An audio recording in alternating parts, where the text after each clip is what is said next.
बेगूसराय में लोजपा और उसके सुप्रीमो चिराग पासवान बकरी में हेलीकॉप्टर से पहुंचे और जहां से वो अपने गांव खगड़िया जाकर मतदान किया। चिराग ने कहा, ये लोकतंत्र का महापर्व है। अपने बेहतर भविष्य के लिए, बच्चों के बेहतर भविष्य के लिए मतदान करना जरूरी है। हर व्यक्ति घर से निकले। पिछले चरण में वोटिंग कम हुई है। ऐसे में हम बिहार वासियों की जिम्मेदारी बनती है कि देश में सबसे अधिक वोटिंग करें। वोटिंग करने में आगे आए। अपने गांव में वोटिंग करने के लिए जाने के दौरान बकरी में पत्रकारों से बात करते हुए चिराग पासवान ने कहा कि हम हमेशा वोट देने के लिए गांव आते हैं, दूसरों को जागरूक करते हैं, तो हमें भी वोट देना है। एक एक वोट बहुत मायने रखता है। लोग सोचते हैं कि एक वोट से क्या होता है, लेकिन इतिहास गवाह है कि ऐसे नेता भी रहे हैं जो एक वोट से चुने और हारे हैं। ऐसे में हर तरफ वोट महत्वपूर्ण होता है। जिस पर विश्वास है, जिसे आप बेहतर काम करने वाला मानते हैं, उसे वोट जरूर दें। तेजस्वी यादव द्वारा मोदी राज को राक्षस राज कहे जाने पर चिराग पासवान ने कहा कि जिस तरह से ये लोग शब्दों का इस्तेमाल करते हैं वो गलत है। जंगल राज की परिभाषा बढ़ता अपराध और बढ़ता भ्रष्टाचार था। ये 90 के दशक में देखा गया। परिणाम स्वरूप जिस तरीके से पलायन हुआ, आज भी बिहारी दूसरे राज्यों में जाने को मजबूर है।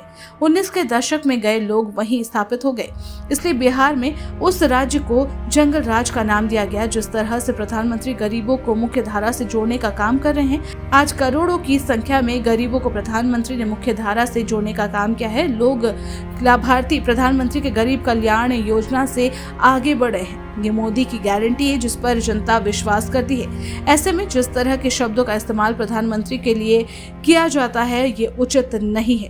तो हम तमाम मतदाताओं से आग्रह करेंगे, ये अपील करेंगे कि लोकतंत्र का महापर्व है ये, और अपने बेहतर भविष्य के लिए, अपने बच्चों के भविष्य के लिए हर किसी को अपने मत का उपयोग करना ज़रूरी है।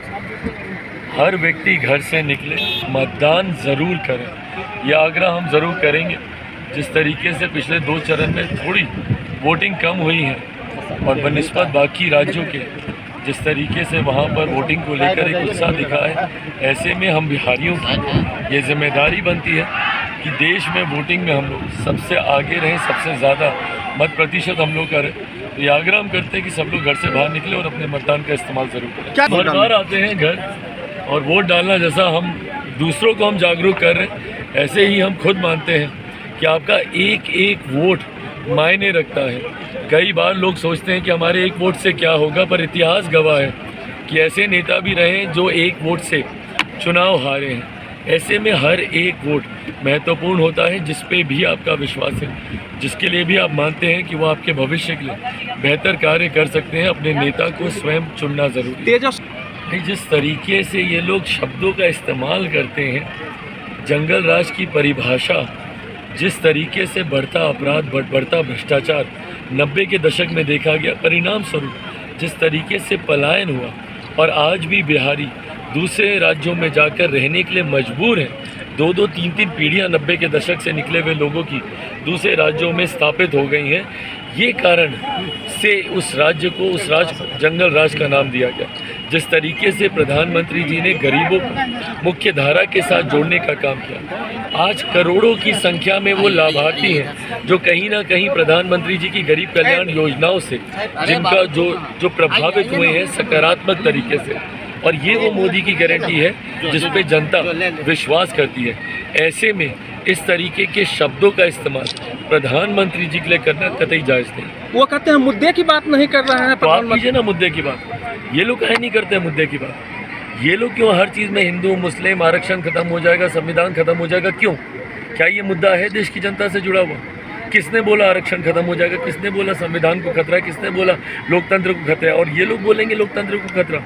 जिन लोगों ने सही मायनों में आपातकाल सन 75 में लगाकर लोकतंत्र की हत्या करने का काम किया, ये लोग लोकतंत्र की दुहाई देंगे? क्यों नहीं उठाते हैं ये लोग मुद्दे? क्यों लोगों को डराकर वोट हासिल करना चाह रहे हैं? 2015 में भी इसी तरीके से आरक्षण खत्म हो जाएगा, आरक्षण खत्म हो जाएगा, हो हल्ला मचाकर ये लोग एक तरफा चुनाव कर लिए थे। क्या हो गया 10 सालों में?